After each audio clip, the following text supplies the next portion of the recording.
The last concept is the concept of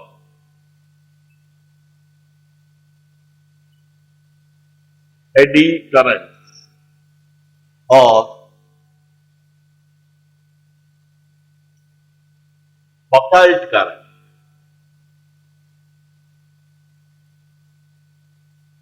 For the first time, such eddy current was observed by a scientist called Foucault.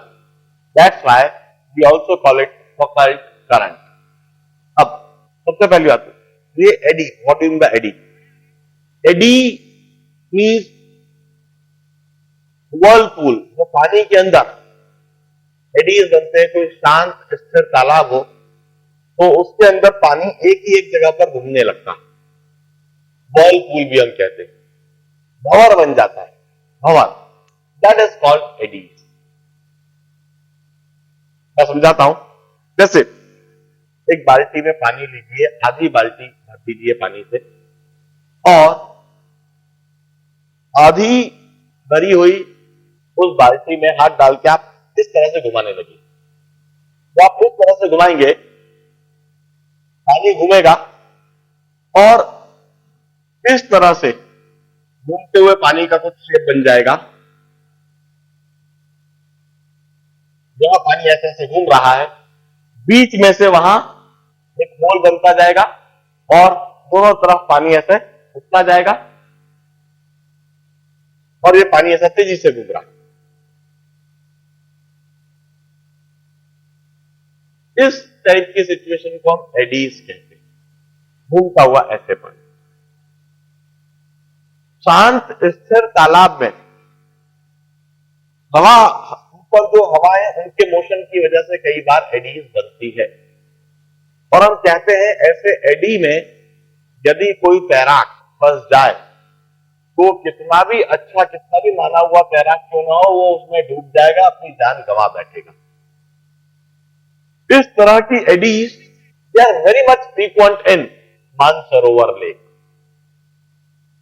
Ladakh के उस पार, China की सरहदों में आज के समय जो मानसरोवर है, वहां पर इस तरह की एडीज बनती रहती है और बहुत फ्रीक्वेंट है। किसी भी समय पर यदि आप मानसरोवर को देखोगे तो कम से कम 8 से 10 जगह आपको एडीज बनी हुई दिख जाएगी। इट्स सेड दैट कि मानसरोवर झील में कोई बोटिंग आज तक नहीं कर सका। मानसरोवर झील में आज तक कोई नाव चल नहीं सकी, उस झील को इधर से उधर क्रॉस कोई नहीं कर पाया। अकॉर्डिंग टू इंडियन माइथोलॉजी, उस वहां पर सब लोग तीर्थ यात्रा के लिए जाते हैं, उस मानसरोवर के चारों तरफ परिक्रमा करते हैं, पैदल उसके चारों तरफ घूमते हैं, and that is a Holi pilgrimage. वह एक हिंदुओं में काफी अधिक मान्यता है उस चीज की। मगर उस तालाब पर कोई नाव लेकर तालाब के अंदर उतर जाए और यह सोचे कि इस नाव से मैं पूरे तालाब के इस पार से उस पार डायमेट्रिकली ट्रेवल करते हुए मैं तालाब को क्रॉस करता हूं, इट्स नेक्स्ट टू इम्पॉसिबल। आज तक कोई नहीं कर पाया है, ढेर सारों हजारों प्रयास हो चुके हैं। It's just because of this eddies. Mansarovar में जबरदस्त एडीज रहती है।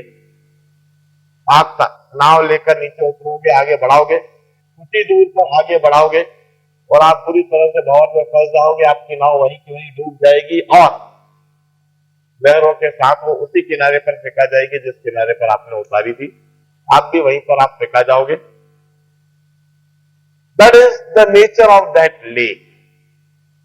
It may be due to its geographical location, due to that geographical conditions, or it may be due to some divine thought, जो भी कुछ वहां पर श्राप या वरदान जो भी कुछ है, कुछ भी कह सकते हो, मगर ऐसा कहा जाता है। There lot of stories, there lot of biographies as well as autobiographies इस बात को समझाते हुए कि हम मानसरोवर तक गए और मानसरोवर में हमने यह काम करने की कोशिश करी और हम नाकामयाब रहे। एनीवे, जो मैं समझाने जा रहा हूं वो कुछ इसी तरह का फिनोमेना जो इलेक्ट्रिसिटी के साथ में होता है।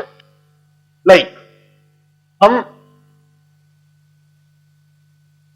इस बात को पढ़ चुके हैं, यदि यह कोई मैग्नेटिक फील्ड है, यदि यह कोई मैग्नेटिक फील्ड है, यूनिफॉर्म मैग्नेटिक फील्ड है, और यह कोई करंट कैरिंग और दिस इज एनी लूप, यह लूप है, कंडक्टिंग लूप। अब इस कंडक्टिंग लूप को यदि हम मैग्नेटिक फील्ड के अंदर ले जाएं, यदि इस कंडक्टिंग लूप को हम यदि मैग्नेटिक फील्ड के अंदर ले जाएं, तो इस लूप में करंट फ्लो होने लगता है। इधर इंड्यूस्ड ईएमएफ जनरेट हो जाता है और वहां पर इंड्यूस्ड करंट दिखाई देने लगेगा। उस इंड्यूस्ड करंट की डायरेक्शन क्या होगी वह हम समझाए थे। जब आप इसको अंदर ले जा रहे हो तो इसके अंदर अंदर जाने वाले फ्लक्स बढ़ेंगे और उन अंदर जाने वाले बढ़ते हुए फ्लक्स को रोकने के लिए इस लूप में करंट इस तरह से जनरेट होगा कि फ्लक्स बाहर की तरफ आने लगे और एक दूसरे को फ्लक्स कैंसिल करने लगे। करंट इस तरह से वहां पर जनरेट होने लगेगा इस डायरेक्शन में।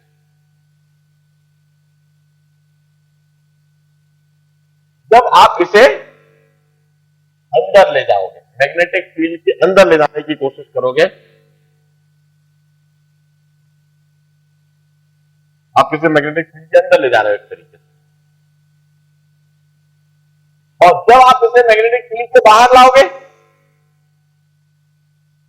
तो इस लूप में करंट अपोजिट डायरेक्शन, बाहर लाते समय फ्लक्स कम होंगे, कम होते हुए फ्लक्स को लूप कम नहीं होने देगा और इसके लिए क्या करेगा, करंट उस डायरेक्शन में जनरेट करेगा जिससे कि अंदर की तरफ और फ्लक्स बढ़ते बने, करंट अपोजिट डायरेक्शन में फ्लो होने लगेगा।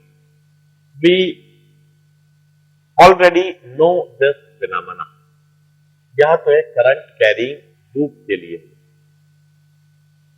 और किसी भी एक क्लोज्ड लूप के लिए conducting line, but not only for a conducting wire, even if we have got some solid plate, कोई मेटालिक सॉलिड प्लेट हो,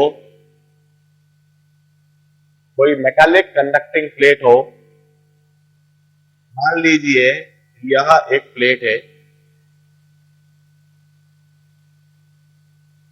this is a metallic solid conducting plate, और इस मेटालिक सॉलिड कंडक्टिंग प्लेट को मैं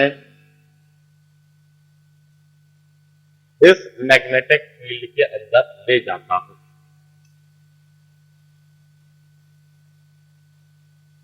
अब जब मैं इस मेटालिक प्लेट को मैग्नेटिक फील्ड के अंदर ले जाऊंगा तो इस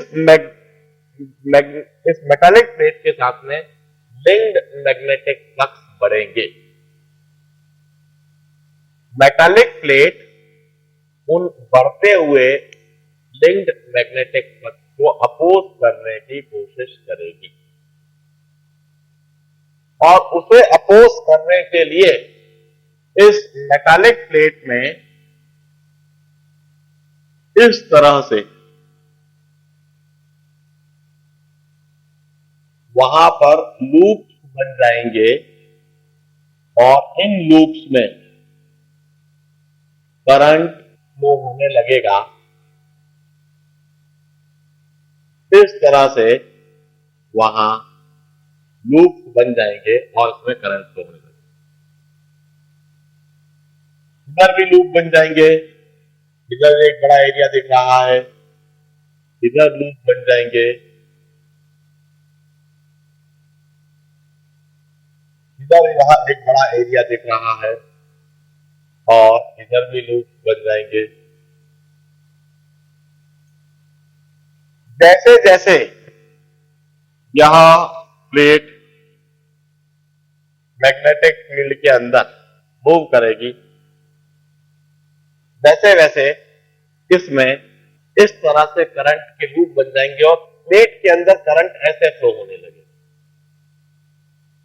यह करंट फ्लो होते समय बिल्कुल वैसा ही है जैसा कि स्थिर तालाब में पानी एक ही जगह पर ऐसे घूमने लगे। ये करंट बिल्कुल वैसे ही फ्लो हो रहा है।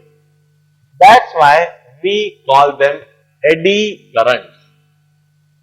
इसकी वजह से वहां पर प्लेट में पावर डिसिपेट होएगा, इसकी वजह से प्लेट के अंदर पावर डिसिपेट होएगा और वह प्लेट गर्म होने लगेगी।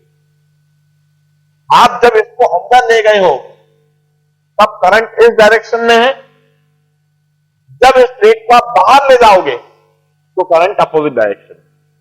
अब बार बार यदि इस प्लेट को अंदर और बाहर लेते गए तो अंदर ले जाते समय करंट एक इस डायरेक्शन में, बाहर ले जाते समय अपोजिट डायरेक्शन में।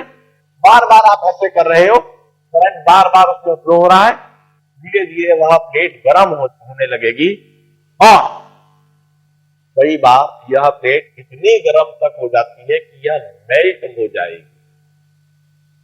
हम इंडक्शन फर्नेस, जो इंडक्शन प्लेट है, वो इसी आधार पर बनाते हैं। इस प्लेट को इतना अधिक गर्म करा जा सकता है, धीरे धीरे करके इतनी गर्म हो जाती है फिनोमेना से कि वो मेल्ट तक हो जाती है। Such phenomena is termed as eddy current. मैं दूसरे तरीके से भी समझाता हूं। जैसे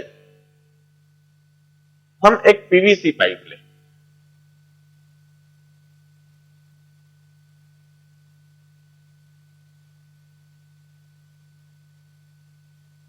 this is a PVC pipe. PVC pipe non magnetic होता है। इस पीवीसी पाइप के ऊपर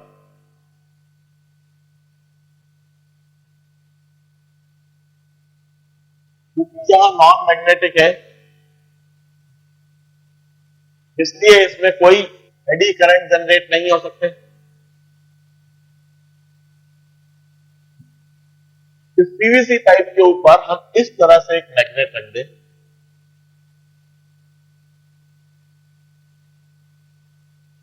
नॉर्थ और साउथ। अब इस मैग्नेट को हम इस पीवीसी पाइप के बीच में गिराएं और उस मैग्नेट की गिरने वाली मोशन को ऑब्जर्व करें। हम देखेंगे कि वहां पर मैग्नेट बिल्कुल freely acceleration due to gravity के साथ में गिरेगी। इट्स बिकॉज वहां पर किसी तरह का कोई मैग्नेटिक फिनोमेना नहीं होना है, कोई एडी करंट नहीं होना है, किसी तरह का कोई अपोजिशन नहीं होना। वहीं पर यदि हम पीवीसी पाइप के बजाय यदि हम स्टील का पाइप ले लें, हॉलो स्टील का पाइप है, this is a steel pipe, it's magnetic and conducting. इसके ऊपर इसी तरह से अब हम मैग्नेट रख दें,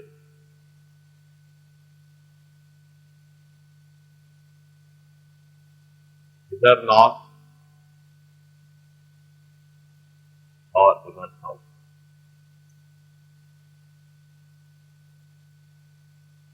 अब इस मैग्नेट को जब हम गिराएंगे तो खास बात, मैग्नेट से तो magnetic lines of force generate हो रही है और वहां इस तरह से ट्रैवल भी कर रही है।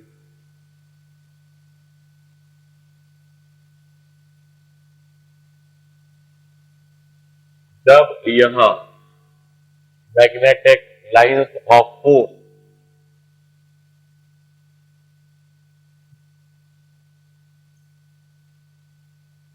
जब यह पीवीसी पाइप से गिरेगी,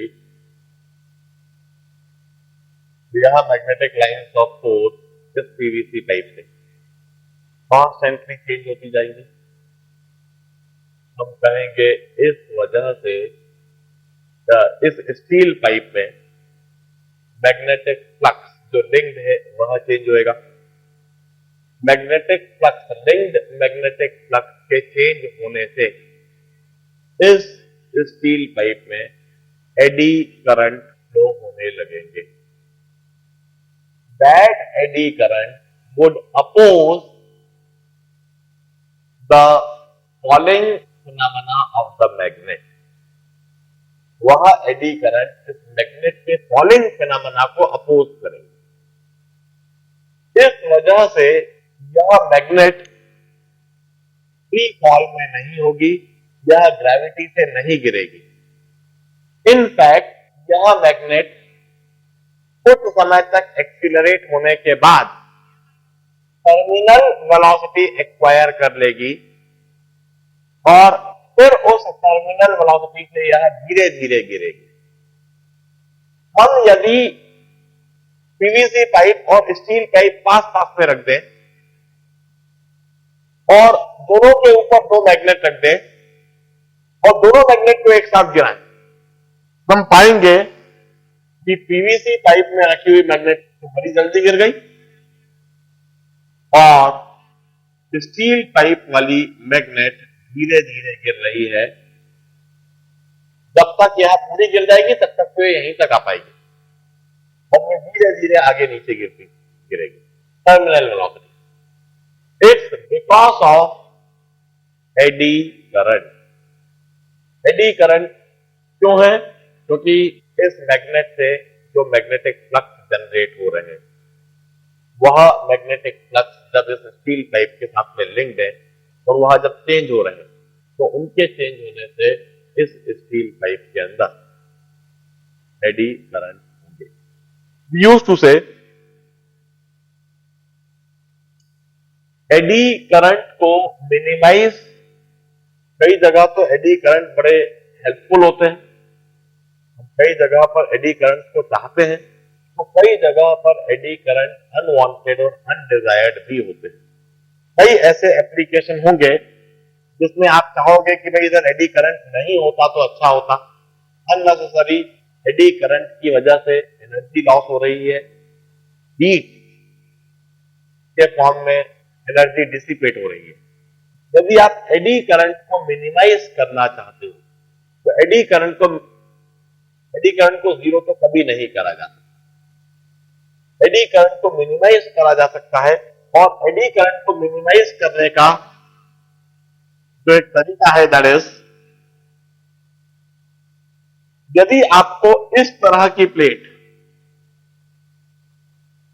लेना है तो इस तरह की सॉलिड प्लेट लेने के बजाय आप वहां पर कट्स लगा दीजिए। इस तरह के कट लगा दीजिए।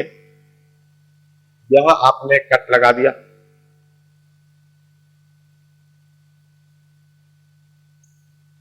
फिर इधर एक कट लगा दीजिए,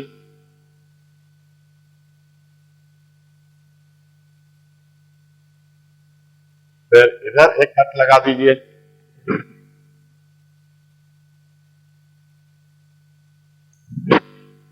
फिर इधर एक कट लगा दीजिए।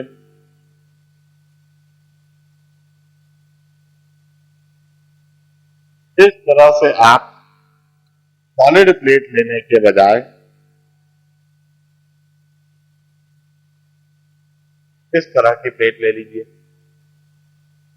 इसमें एडी करंट तो होंगे, जब आप इसे मैग्नेटिक फील्ड के अंदर ले जाओगे, जब आप इसे इस तरह से मैग्नेटिक फील्ड के अंदर मूव करवाओगे तो एडी करंट तो बनेंगे, मगर इस बार जो एडी करंट के लूप बनेंगे वह बड़े बड़े लूप बनने के बजाय छोटे छोटे लूप बनेंगे। जहां जहां बड़ा बड़ा एरिया दिख रहा है वहां इस तरह के एडी करंट के लूप बनेंगे। हम कहेंगे एडी करंट तो अभी भी है मगर काफी कम हो गए। पहले जितने बड़े बड़े लूप बन रहे थे, बड़ा लूप बनना मतलब ज्यादा मैग्नेटिक मोमेंट होना, ज्यादा मैग्नेटिक मोमेंट होना मतलब ज्यादा उसका इफेक्ट होना, ज्यादा हीट डिसिपेट होना, ज्यादा एनर्जी का लॉस होना। इस केस में करंट अभी भी है, लूप तो अभी भी है, मगर छोटे छोटे लूप होने की वजह से उनका मैग्नेटिक मोमेंट कम है, उसमें एनर्जी लॉस, हीट डिसिपेशन कम है।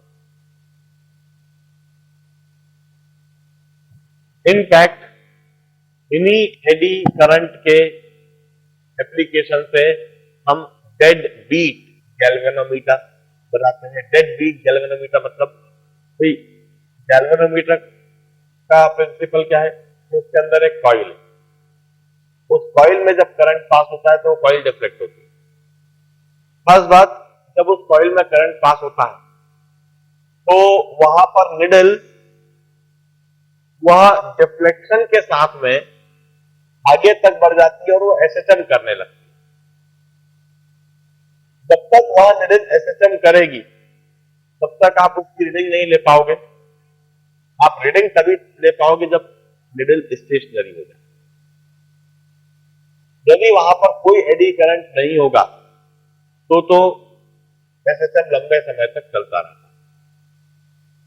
निडल को जल्दी स्टेशनरी करने के लिए वहां पर एडी करंट जनरेशन की कंडीशन क्रिएट कर दी जाती है और एडी करंट से करंट पास करते से ही निडल एकदम से उसकी फाइनल वैल्यू तक आती है और बिना किसी एसएचएम करे वहीं के वहीं रुक जाती है और आप रीडिंग जल्दी से ले लेते हैं। Such galvanometer we call them dead beat galvanometer.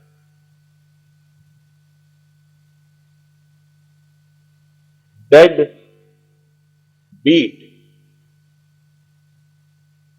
galvanometer. They are designed using the principle of eddy current. They are designed using principle of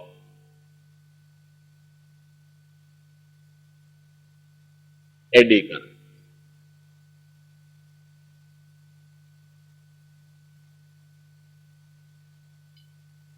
And that's all regarding the concept of eddy currents, and that's all regarding the theory portion of electromagnetic induction। मेरी इन सब theory के आधार पर जो sheet मैंने दी हुई है उनको आप तेजी से करो।